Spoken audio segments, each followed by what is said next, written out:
The waiver frenzy has come to a close, and the Mariners have added a new yet familiar face to the clubhouse. But most importantly, none of the teams they're directly fighting off in the American League playoff race got better today.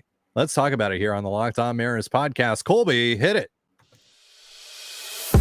You are Locked On Mariners, your daily Seattle Mariners podcast. Part of the Locked On Podcast Network, your team every day. Ahoy, sailors. It is Thursday, August 31st, 2023. This is Ty Gonzalez and Colby Patnode for the Locked On Mariners podcast, brought to you by Bunches. Download the Bunches app today. When you do, our friends at Bunches have featured the Locked On MLB Bunch in the Discover tab. You can also click the link in the description to join the Locked On MLB Bunch community today.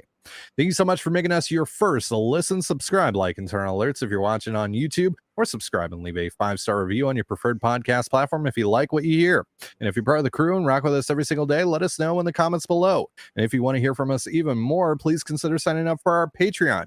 You now get a free 7-day trial to check out the show. The link, as well as our social accounts, is in the description of this episode. And on the show today, we'll go over the waiver wire frenzy that was mostly caused by what the Angels did a couple days ago in waiving a ton of their players. The dust has now settled on that front, and as a result, the Mariners have added a new yet familiar reliever to the mix. We'll also talk about what the Angels did specifically and why it further proves the waiver deadline needs to be either re-implemented or at least something has to change with August acquisitions. And then finally, I'm taking tomorrow off. So no show, and because of that, we'll talk a little bit about the Mets and Mariners series coming up this weekend, which of course you can catch on the Mariners hometown broadcast, SiriusXM via the SXM app. But first, we start here. Dominic Leone, Colby, is back. I did not have that on my bingo card for 2023. Dominic Leone is back in a Mariners uniform after nearly 10 years. Of course, he was part of that amazing 2014 Mariners bullpen. Ended up getting traded in 2015. And Colby, quick piece of trivia for you here. Do you remember what trade he was involved in 2015?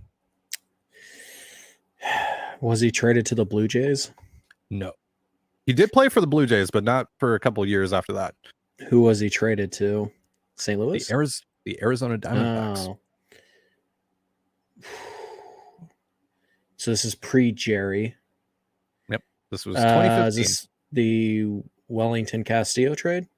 This is the Wellington Castillo trade or the Mark Trumbo trade. Yeah, it's Wellington Castillo, Dominic Leone, and Gabby Guerrero, and one other player, can't remember, to the Diamondbacks for Mark Trumbo. Yeah, so there you go. That's how long it's been since Dominic Leone last pitched in a Mariners uniform, just to frame that for you guys. So he started this year in with the Mets and posted a 9.68 Ks per 9, 3.23 walks per 9, 4.40 ERA, 5.25 FIP over the course of 30 2/3 innings pitched with Mets. He was then traded to the Angels near the trade deadline. Did not go well for him. He is one of the plethora of players waived by the Angels recently. So overall on the year, 43 2/3 innings pitched for Leone, 9.07 Ks per 9, 4.12 walks per 9, 4.74 ERA, 5.37 FIP. That's not great, but it is the Mariners. He is a reliever, and there's a couple things to like here, right, Colby? No, it's all terrible. Right. I'm just going to lean into the got to bit maintain here. that. Yeah, we got to maintain that. Lean into the bit here. Yeah. He sucks. This is a wasted roster spot. But if you're looking for things he does well, he does generate a lot of whiffs. 91st percentile in whiff percentage, 91st percentile in chase percentage. He actually spins the fastball very well, 82nd percentile in fastball spin, and he gets good extension down the mound, slightly above average. Extension at 55 percentile. This feels like this could be more about just pitch mix because he actually has a pretty impressive slider, 48.2% whiff rate on the slider this year. Last year was 55.3. It's 94 to 96 roughly on the velo. Sits right at 95.5 on the average. He's got a cutter, which, surprise. The Mariners love them. Some guys with cutters, and he's got a slider. when I look at the whiff rates and I look at the chase rates and I look at the fastball spin and then I look at like just kind of the general numbers, it seems pretty clear to me that Leone's big problem right now is control and command. The walk rate, it would be another indicator of that too, but the fact that he is, I mean, every time somebody makes contact, essentially they are just barreling the baseball up. That, despite the fact that again he gets chases and he gets people to swing and miss too, that tells me that he's leaving a lot of pitches in the middle of the plate. So yeah, there are some positives here certainly, and this could be, hey, throw your slider more. Like this could be that simple. But I think ultimately, the Mariners are hoping that they have a tweak to maybe his mechanics or where he sets up on the mound, where they can get him to throw a few more strikes, because it's not like this stuff has to get better. He just has to throw more quality strikes than he has been. And maybe part of that is, throwing the slider more, or maybe you flip the ratio from, what was it? From 39% fastball, 28% slider. Maybe you flip that and that generates more whiffs. So, it's the Mariners pitching lab. They've turned worse pitchers into something. But they only have a month, and Leone is going to get added to the active roster here. We don't know what that move is yet, but he is out of options, so he has to be on the big league club. And I assume that he will just be the 28th guy called up before tomorrow's game. So yesterday it had been reported that Adam Oller was in the Mariners clubhouse, so it was presumed that he was going to be that guy. I would think that's now going to be Leone, and Oller will probably just stick around the ball club on the road trip on the taxi squad, so he doesn't have to just immediately go back home to Tacoma. In order to make room for Leone on the 40-man roster, the Mariners DFA'd Devin Sweet, which I know is sad news for you, Colby. I'm sorry for your loss. They did him dirty. They really did. So justice for Devin Sweet, justice for Ryder Ryan. Yeah. So we'll see how that all works out tomorrow. That's when the rosters officially expand to 28 players, and the Mariners will officially make their moves. We know that, or we at least have a pretty good indication that Sam Haggerty is going to be the position player that's added, and then Leone, by all accounts, will be the reliever that is added as well. All right, so we'll talk more about this waiver wire frenzy in just a moment, but first, a reminder: this episode of the Locked On Mariners podcast is brought to you by Bunches. Bunches is a new app built just for sports fans, where you can chat sports in real time. Click the link in the description to join the app, or go to the Apple App Store. Download Bunches now. I'm telling you, you're going to love the conversations with other Locked On sports fans. Chat about your team every day. Download the Bunches app today, and when you do, our friends over at Bunches have featured the Locked On MLB Bunch in the Discover tab. You can also click the link in the description to join the Locked On MLB Bunch community today. And you're listening to the Locked On Mariners podcast. Thank you again for making us your first listen. You can catch the Mariners and the Mets starting tomorrow and over the course of the weekend on the Mariners hometown broadcast with SiriusXM via the SXM app. And of course, Dominic Leone will be a part of that roster. And like we said, Sam Haggerty will also likely be a part of the roster. And we'll see if Julio is back in the lineup. We also assume that George Kirby is going to be starting one of the games over on the weekend. But we'll talk more about that a little later on. But for now, let's stick with this waiver wire frenzy that has gone on the last couple of days. Tuesday, we haven't talked about this yet, but the Angels shocked the baseball world by waiving a lot of their players, a lot of the guys that they acquired at the trade deadline, like Lucas Giolito, Ronaldo Lopez, Randall Grichuk. All of them except for CJ Cron. Right. Weird. And then they also didn't waive Mike Moustakas. I mean, maybe they did, and we just didn't hear about that because these are revocable waivers. So sure. But yeah, weird. So the Mariners, because they have the fifth best record in baseball, well, tied for the fifth best record, but they have the tiebreaker over the Astros. So they end up 26. They sure do. In the that's right, baby. They end up 26 in the waiver order, which should tell you all you need to know there. Like, you're not getting any of those top end guys. Like, I'm kind of surprised they even got Dominic Leone. I know he hasn't had a great year, but I'm surprised not even someone behind them took a flyer on him. So what you were really hoping for here, if you're a Mariners fan, is just that none of those guys that could actually help a ball club got to the Blue Jays, got to the Rangers, got to the Astros. The good news is here, they didn't, right? The Guardians and the Reds just cleaned up with these guys. Harrison Bader and Hunter Renfroe both go to the Reds. We're going to see those guys on this road trip, by the way, when the Mariners play the Reds. And then the Guardians got Matt Moore, they got Lopez, and they got Giolito. So they did absolutely everything that you needed them to do. And also the Marlins had some claims in. I think the Diamondbacks had some claims in. So there is no shot that the Blue Jays or the Rangers or the Astros were going to get any of these guys. So that is great. That is a huge win for the Mariners. And the fact that they were able to get someone that might be able to help them out of the bullpen, massive win. This went about as well as you possibly could have hoped for the Mariners. So that's great. But I want to talk about just what the Angels did, right? Because does this now set a precedent for other teams? Because the Angels have now saved money, right? If you pick up a guy on waivers, you pick up the rest of his contract. So the Angels no longer have to pay the remainder of the contract for Giolito and Renfroe, et cetera, et cetera, et cetera. So they're going to be able to save some money now that they've essentially waved the white flag. But that kind of practice to me is bad for baseball. And you and I have talked a lot, especially lately, about the need for the August waiver deadline, which was removed a couple of years ago, or at least move up the trade or move back the trade deadline to like mid-August, just so teams have more time to decide what side of the fence they're going to be on. What do you think about all of this? And what do you think about what the Angels did?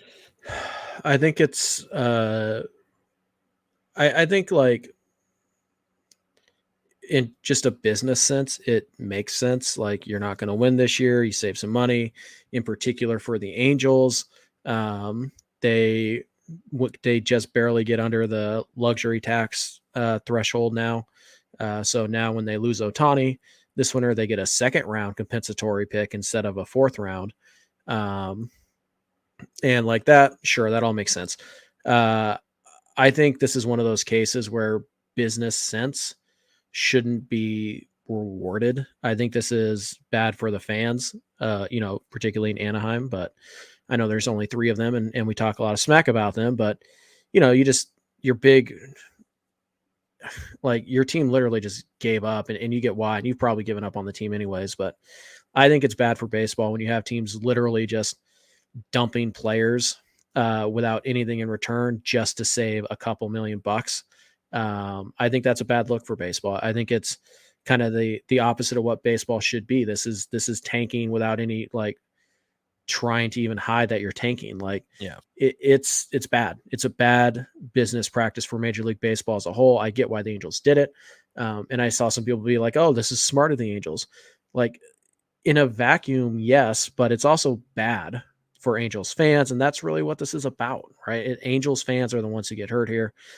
These players, they get to go, well, in theory, they get to go to a playoff contender, but they really didn't.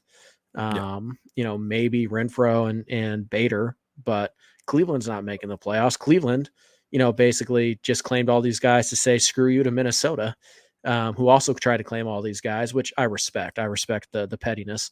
Yeah. I'm going to get me a Cleveland Guardians hat. I can embrace that level of pettiness. Right. That's definitely some Colby energy by the Guardians. I don't know. I don't think I'm that petty, but but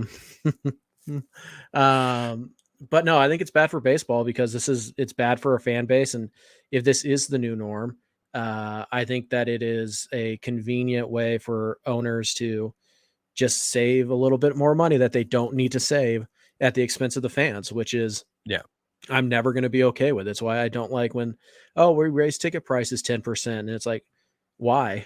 Like wages didn't go up, like minimum wage didn't go up. Like you didn't do anything to justify the raise in prices. This is just kind of that with the opposite. And are the Angels going to offer discounted tickets because they waved the white flag in September? No, of course they're not. So I have a problem with anytime owners try to nickel and dime their way to save $1 million here, $1 million there, when they're all literal billionaires and their franchises are all worth more than $1 billion. Like, I have a problem with that. That seems scummy to me, whether it's good business sense or not. I think it's lame. I think it is. I think you're doing a disservice to the fans. And just because you own these teams doesn't mean they belong to you. Like, owning a team should be about public service. It's you're providing something to the public. And I think when you pull off the shady stuff like this just to save a couple bucks here and there, I think you're doing a disservice to your fan base. And I think Major League Baseball should step in and prevent this from becoming the new norm if they can, because I don't think it's not good for the Angels fans. It's not good that they just get to, put their thumb on the scales, balance this late into the year and impact how many pennant races just because they want to save $500,000 on Hunter Renfroe's contract. Like, I think Major League Baseball needs to put an end to this. They need to nip this in the bud because, again, it's business sense and like baseball strategy sense. I totally get it. You're not going to win this year anyways. There's really no value in winning 75 games instead of 70.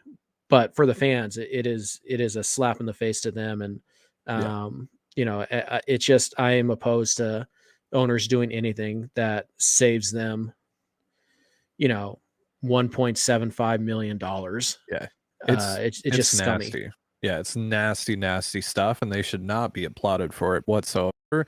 And by the way, it's not smart, right? Because they just traded like legit prospects for these guys not even a month ago. Like, that is horrible baseball practice. Yeah, horrible. And look, even though you're out of it, to not even see it through, like, that's just terrible stuff. Terrible.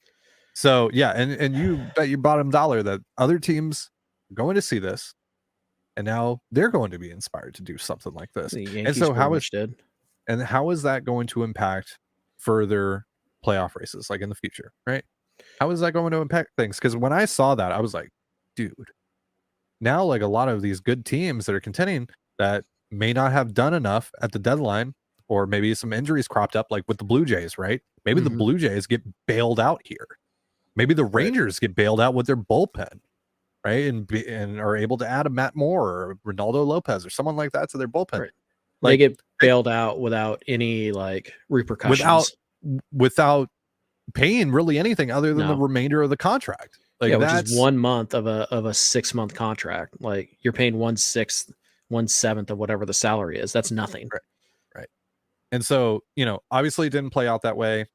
And it's not like in fantasy sports where like you claim one guy, then you go to the back of the line. Like the Guardians, they claim 3 guys today. I thought it was, but today's waiver would seem to indicate no, because that would mean like Texas just passed on Giolito, but also the Marlins put in claims on guys, and the Diamondbacks put in claims on multiple guys, and the Twins surely put claims in on multiple guys. Like you would think that at least one guy that's would what go I to thought one the of those rule teams. was that you make your claim and then you go to the bottom of the priority.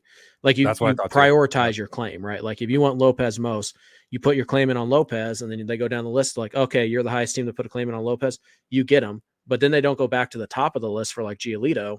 They just scroll down. They go from 14. Okay, who's the next guy who got claimed? Oh, it's Giolito right there. So that team gets Giolito, and then they go down the list and they go back to the top after they go to the bottom, all the way back down to the bottom. So I don't know if that's not what happened. And so that's terrible too, right? Yeah, absolutely. Yeah. So I think there are some really simple fixes to prevent this, though. For example, your competitive balance tax number that locks in after the trade deadline. So once the trade deadline is over, whatever you're on the hook for, that is what the number is. You could still DFA guys, I guess, to save some pocket money, but we're not going to let you manipulate this by saying like, oh, well, on the last day of the season, our competitive balance tax was less here, so now we get that draft pick. Just disincentivize that type by saying no. Once you make your like at the deadline, you're either in or you're out. You're either salary dumping or you're not. So that you lock in that competitive balance number, and that's what it is for the rest of the year. The other one is just bring back the waiver trade deadline. Yeah. Make in this case, for example, the Texas Rangers give up legitimate prospects for Lucas Giolito or whoever it is, right? Because I'm a lot of baseball fans have often said, oh, there's too many trades. Trades are so boring, right? Like too many transactions. Who wants transactions? Yeah. So either you do that or you just push the trade deadline back to like mid-August. And this whole idea, like, well, just more teams will wait. Will they, or will more teams be aggressive in the middle of the month, knowing they have an out in the back end of the month if things go sideways for them? So, to me, it's a really easy fix. I think they need player approval on all of these. MLB, PA, they'll need their approval on all of these. But like, I think the PA should give it to them because this is bad for baseball. It's bad for these fan bases, and this year it's the Angels, so it's hilarious. But next year, what if it's the Rangers, or what if it's the Yankees, or what if it's the Mets? Like, what if these big market teams start doing this too? And you just end up in this period for the next few years before you renegotiate where, oh yeah, this team sucked. They took a big swing, they missed, and now they're just going to dump their problems on somebody else and completely throw off the power scale.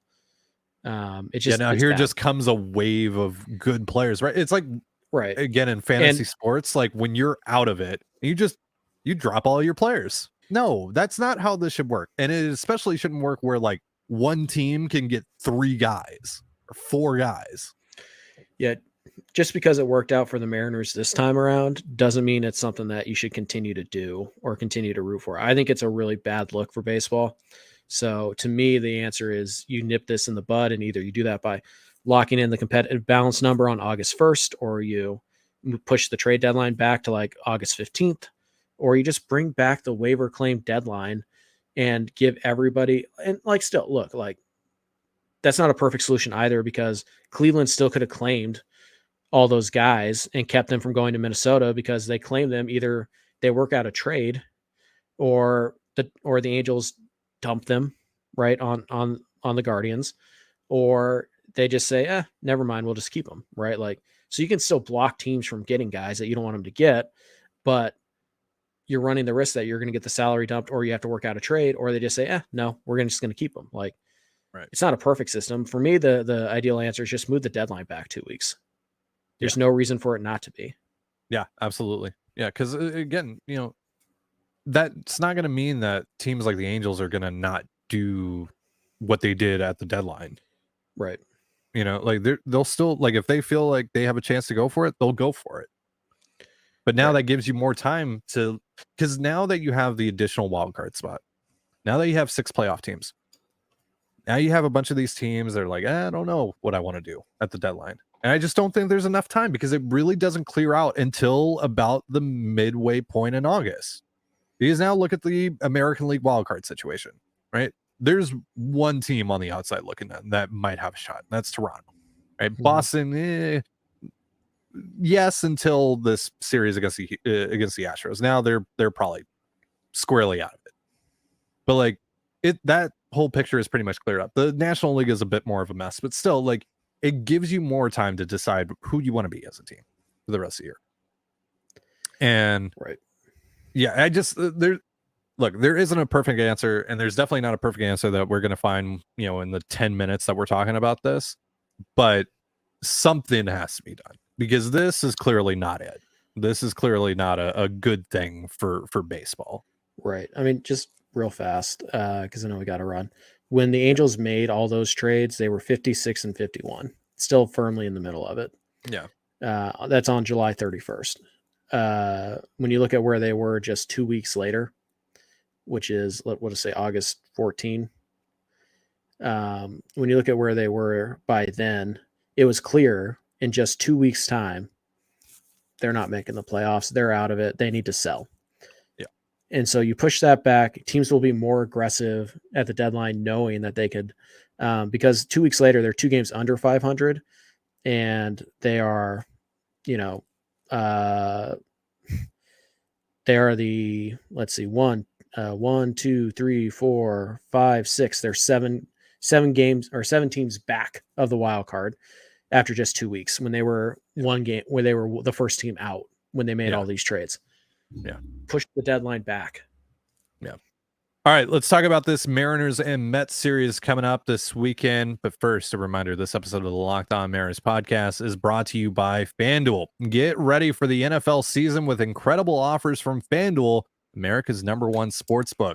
Right now, new customers can bet $5 and get $200 back in bonus bets, guaranteed. Plus, all customers who bet $5 will get $100 off NFL Sunday Ticket from YouTube and YouTube TV. Now is the best time to join FanDuel. The app is easy to use and you can be in on everything from spreads to player props and more. So visit FanDuel.com/lockedon, that's LOCKDON, and kick off the NFL season with an offer you won't want to miss. FanDuel, official partner of the NFL. And you're listening to the Locked On Mariners podcast. Thank you again for making us your first listen. The Mariners and the Mets get underway tomorrow. Over the course of the weekend, catch all the action on the Mariners hometown broadcast with SiriusXM via the SXM app. And that's what we're going to be talking about now here on the Locked On Mariners podcast. But Colby, this series is a bit tougher to preview than usual because we don't know any of the pitching matchups right now. Mariners TBD on Friday, TBD on Saturday, TBD on Sunday. We know that George Kirby is likely going to start one of these games, but we don't know how the rest is going to look. So your thoughts heading into the series? Because I don't really know where to begin with this. Yeah. So it's Logan Gilbert's turn on Friday. Yeah. In theory. And then it's Castillo's turn on Saturday. Mm-hmm. In theory. Yep. And then it's supposed to be Woo on Sunday. But it sounds like they want to put Kirby, into one of these spots in the rotation, and kind of seems like the obvious one there would be Woo, right? Give him another day off. So that would, but they could still put Kirby in on Saturday and just push Castillo back to Sunday and give him the extra day off. So yeah, either way, the same for Logan if they wanted to, but it looks like Saturday or Sunday. Right. The Mariners have said this weekend. I don't know if that counts Friday or not, but either way, it seems highly likely that you're going to be throwing in some order Castillo, Gilbert, and Kirby in this series. So yeah, your three best, right? Your three best guys going up against the Mets, who are not a good team, but they still have talent. There's still some dangerous hitters in that offense. Kodai Senga is, having a nice year.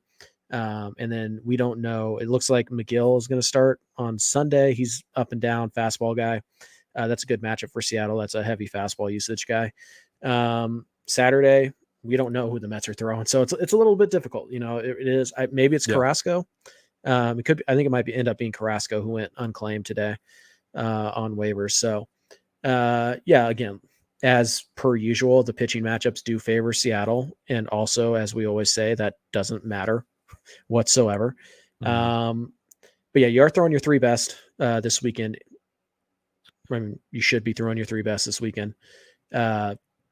So I think you have to feel pretty good about, winning this series. Again, the Mets are a team that if you watched any of them the last few days playing the Rangers, their bullpen is terrible. They have Trevor Gott trying to close out games against the middle of the Rangers order. Bullpen is bad. So the starting pitching, just keep you in the game, offense, score a couple runs, and then really attack this bullpen. Friday's probably the toughest matchup for them, going up against Senga and the Ghost Fork, but he's had his issues with command and control this year as well. So I like their chances. It's a road, it's a East Coast road trip. So I think, you should be pretty happy if they win this series. If they sweep, that's amazing. But I think, as cliche as it is to just win series, that's literally all you can hope for here. Just win the series, and maybe they lose tomorrow and they have to win both games on Saturday, Sunday, but you're a better team. You have a deeper lineup. Your pitching staff is better. Your bullpen is better. So you should handle your business here. But again, it's a dangerous team. It is a dangerous team. The Rangers will tell you as such until you get to the back end of that bullpen. So grind out these at-bats, get to the bullpen as often as you can, as early as you can, and you should be okay. This is also a talented top half of the lineup for the Mets. Nemo, Lindor, McNeil, Alonso. Those guys are going to give you issues. Vogelback, obviously. Yeah. Mm-hmm. Francisco Alvarez, DJ Stewart, Narvaez. DJ Stewart, who put the Mariners on his back last night. DJ Stewart, by the way. Salute, comrade DJ Stewart. Play the music. But DJ Stewart, I believe, has 8 home runs in the last 15 days. So he is on a heater that is pretty improbable. So, and he's given the Mariners issues in the past, right? With the Orioles? With the Orioles, yep. A couple go-ahead doubles and home runs. So, keep an eye on that. Again, it's a dangerous team, man. They're not good, but they are dangerous. So, sure. You got to play well. If you play like you did the last 2 games, you're probably going to walk out of New York with a series loss. But if you play like you did, the previous 21 games, you got a shot to sweep. So, we'll see how it goes. But again, pitching matchups definitely favor you. The bullpen matchup favors you. Your lineup is deeper. And then we'll just see, how many games can Julio play? And that's kind of the big storyline heading into this weekend. Yeah. Like you mentioned, a couple of former Mariners on this ball club. Trevor Gott, Daniel Vogelbach, of course. Shout out to Cornelius. Shout out to Mariner Mojo. And Omar Narvaez, who's still hanging around, man. He's still kicking. But that's going to do it for our show. Thank you so much for joining us here on the Locked On Mariners podcast. Colby Patnode. I'm Ty Gonzalez. Be sure to give us a follow on Twitter at @LO_Mariners. You can follow me at Dane Gonzalez. It's DANEGNZLZ, and Colby at CPAT11. That's CPAT11. Follow us on Instagram and TikTok as well over at Locked On Mariners. That's one word, Locked On Mariners. You can also find all that stuff in the description of this episode. Thank you again for making us your first listen. Have yourself a beautiful baseball day, and we'll see you next time. Peace.